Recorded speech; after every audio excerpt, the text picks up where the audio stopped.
Saudi আরবে এখন cleaner ও loading unloading এর মতো স্বল্প দক্ষ পেশাতেও বাধ্যতামূলক করা হয়েছে স্কিল ভেরিফিকেশন প্রোগ্রাম সনদ। ফলে বাংলাদেশি কর্মীদের জন্য দেশটিতে এসব পেশার চাকরি পাওয়া কঠিন হয়ে পড়েছে।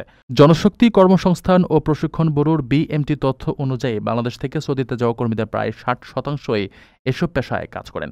ঢাকায় সৌদি দূতাবাস ইতিমধ্যে এসভিপি ছাড়া এসব পেশায় ভিসা ইস্যু বন্ধ করে দিয়েছে। এতে প্রায় ৮০ থেকে ৯০ হাজার ভিসার আবেদন ঝুলে রয়েছে।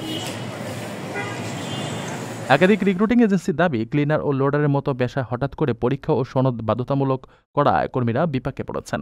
বিএমটি সূত্র জানায়, আপাতত ৯টি টেকনিক্যাল ট্রেনিং সেন্টারে সব পেশারি স্কিল যাচাই কার্যক্রম শুরু হয়েছে, যা পরবর্তী পর্যায়ে আরও ২০টি কেন্দ্রে বিস্তৃত হবে।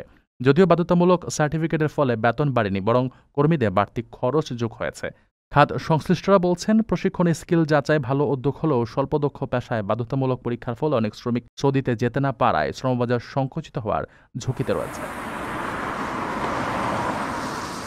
আপনার স্বপ্নগুলো আকাশ ছুবে প্রবাসীর হেলিকপ্টারের মাধ্যমে। বিয়ে, জন্মদিন অথবা যে কোনো বিশেষ প্রয়োজনে হেলিকপ্টার ভাড়া করতে যোগাযোগ করুন স্ক্রিনে দেয়া নাম্বারে। প্রবাসীর হেলিকপ্টার, নিরাপদ ও সাশ্রয়ী বাহনের বিশ্বস্ত নাম।